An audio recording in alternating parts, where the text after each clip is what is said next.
السلام علیکم دوستو۔ 1967 میں اسرائیلی وزیر اعظم ڈیوڈ بن گوریان نے کہا تھا کہ ہمیں کسی مسلم ملک سے کوئی مسئلہ نہیں ہے۔ ہمارے راستے میں اگر کوئی ملک مسئلہ ہے تو وہ ہے پاکستان، اس لیے ہمیں پاکستان کو جلدی سے جلدی تباہ کرنا ہوگا۔ ہم آج کی اس ویڈیو میں آپ کو یہ بتائیں گے کہ اسرائیل کے یہودیوں اور ہندو براہمن میں فرعون کے دور سے آپس میں کیا تعلق پایا جاتا ہے۔ تو 1967 میں اسرائیل نے 3 مسلمان ممالک پر حملہ کر دیا اور وہ مسلمان ممالک تھے شام، اردن اور مصر، اور ان تینوں ممالک کی ایئر فورسز پر اچانک حملہ کر کے تباہ کر دیا گیا۔ جیسے ہی یہ خبر دنیا میں پھیلی تو پوری دنیا میں کھلبلی مچ گئی کہ اب مسلمانوں کو کون بچائے گا، اسرائیل اور امریکہ سے کون لڑے گا اور کون ہے جو ان ممالک کو بچا سکے۔ لیکن فوری طور پر پاکستان ایئر فورس سے مدد مانگی گئی۔ یہ بات یاد رہے کہ اس وقت پاکستان کی ایئر فورس اتنی مضبوط نہیں تھی، اس کے باوجود پاکستان ایئر فورس نے اسرائیل کے جو دانت توڑے تھے اس کی تاریخ میں کوئی مثال نہیں ملتی۔ پاکستانیوں کو تو اس بات کے بارے میں کچھ خاص نہیں بتایا گیا، نہ ہی ہماری کتابوں میں اس حوالے سے کوئی خاص اسباق یا لیسنز شامل کیے گئے ہیں، لیکن اسرائیل میں ان کی تاریخ میں یہودی بچوں کو آج بھی وہ سارے واقعات پڑھائے جاتے ہیں، ان کی تاریخ کی کتابوں میں یہ واقعات درج ہیں تاکہ ان کی نئی نسل کو پتہ چلے اور ان کی نسل اس چیز کا بدلہ پاکستان سے لینے کی تیاری کرے۔ پاکستان کے طیارے وہاں گئے اور اسرائیل کے طیاروں کو اڑا کر رکھ دیا۔ اس سے پہلے بھی ہم 1965 میں بھارتی ایئر فورس کو ہرا چکے تھے، جس میں ایم عالم نے 30 سیکنڈز میں 5 بھارتی جہاز مار گرائے، جس کی پوری دنیا میں کوئی مثال نہیں ہے اور یہ ایک ورلڈ ریکارڈ ہے۔ اس کے بعد 7 جون 1981 کو اسرائیل نے عراق کا جوہری ری ایکٹر جو کہ زیر تعمیر تھا اس پر 8 F-16 طیاروں کے ذریعے حملہ کیا۔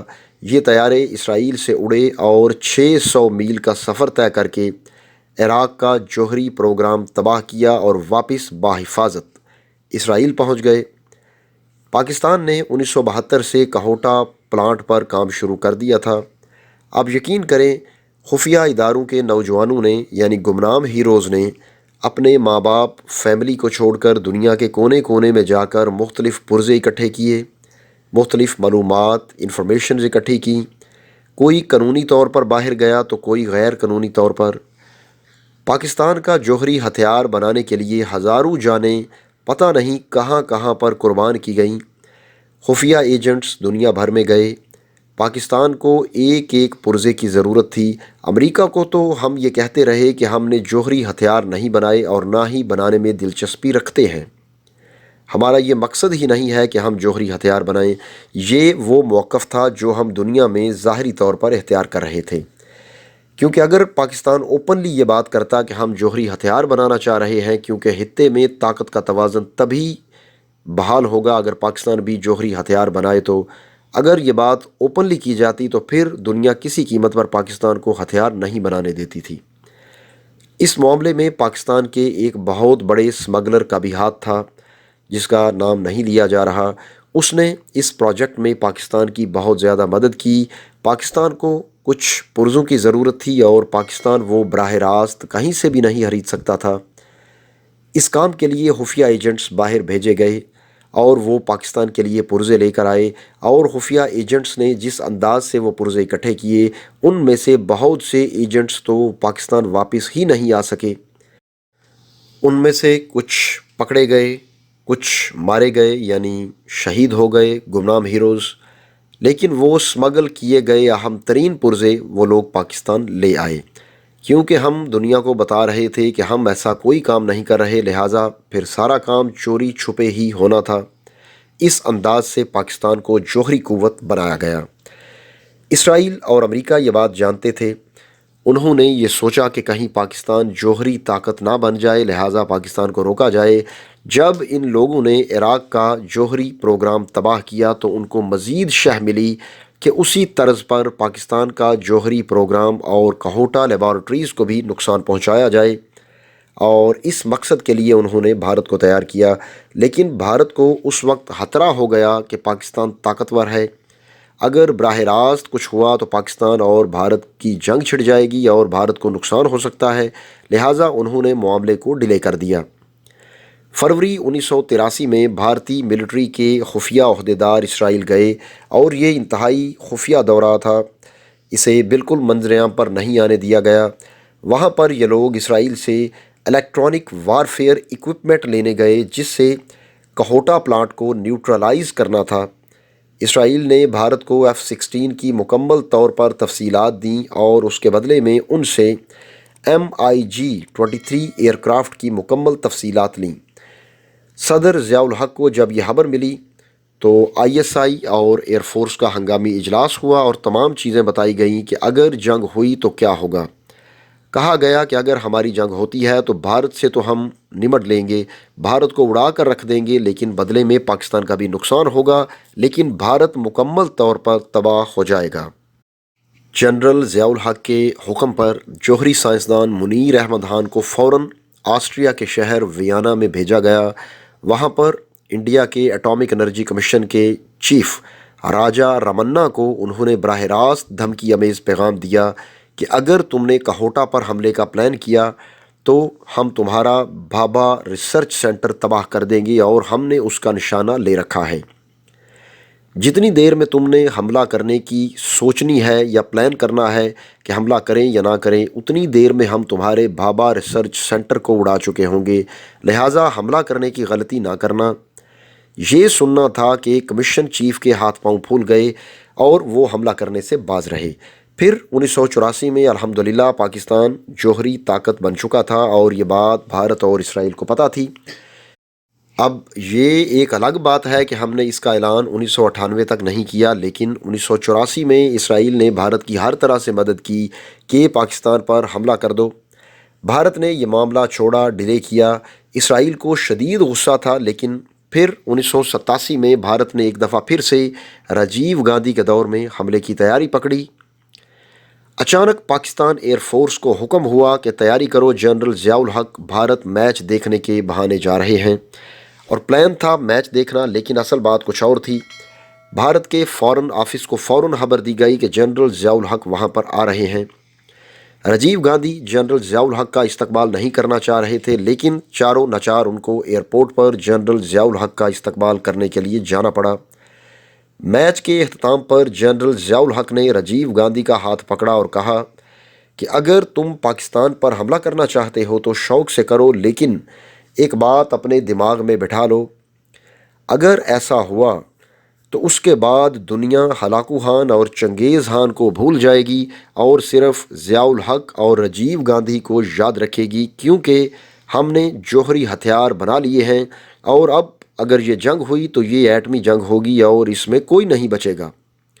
لیکن یاد رکھنا، اگر پاکستان ختم ہوا تو اسلام زندہ رہے گا، کیونکہ مسلمانوں کے 50 سے زائد ممالک ہیں، لیکن اگر بھارت ختم ہو گیا تو ہندو مذہب ہی دنیا سے ختم ہو جائے گا، کیونکہ ہندوؤں کا دنیا میں اور کوئی دوسرا ملک نہیں ہے۔ یہ سنتے ہی راجیو گاندھی سکتے میں آ گیا اور کہا جاتا ہے کہ راجیو گاندھی اس واقعہ کے کافی عرصے بعد تک ڈپریشن میں رہے۔ پھر اس کے بعد دوبارہ کبھی بھارت یا اسرائیل نے پاکستان کے ایٹمی پلانٹ پر حملہ کرنے کی براہ راست کوئی کوشش نہیں کی۔ لیکن اسی واقعہ کی وجہ سے جنرل ضیاء الحق کے خلاف اسرائیل اور بھارتی لابی نے اتنا پروپیگنڈا کیا کہ وہ ڈکٹیٹر تھا، ظالم تھا، وغیرہ وغیرہ۔ جنرل ضیاء کا نام تاریخ سے نکلوانے کی کوشش کی گئی اور کہا گیا کہ جس ضیاء کو تم اچھا سمجھتے ہو وہی نواز شریف اور شریف فیملی کو آگے لایا۔ یہ ایک میڈیا وار تھی جو پاکستان میں لانچ کی گئی جنرل ضیاء الحق کے خلاف۔ باقی بطور انسان اچھائی یا برائی ہر انسان میں پائی جاتی ہے۔ تو دیکھ لیں، ایک طرف اسرائیل میں پڑھایا جا رہا ہے کہ آپ نے پاکستان ایئر فورس جس نے ہمارے جہاز گرائے تھے اس سے بدلہ لینا ہے، دوسری طرف ہماری کتابوں سے ایسے واقعات ہی نکالے گئے ہیں اور ہمارے بچوں کو یہ پڑھایا ہی نہیں جا رہا کہ پاکستان ایئر فورس نے اسرائیل کے طیارے مار گرائے تھے۔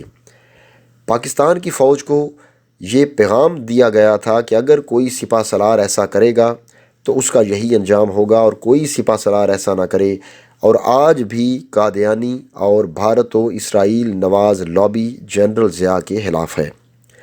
آپ تاریخ پڑھیں اور اپنے بچوں کو بھی پڑھائیں، ان کو بھی بتائیں، ان کو پتہ چلے کہ پاکستان کس طرح بھارت، اسرائیل اور امریکہ کی آنکھوں میں کھٹکتا ہے۔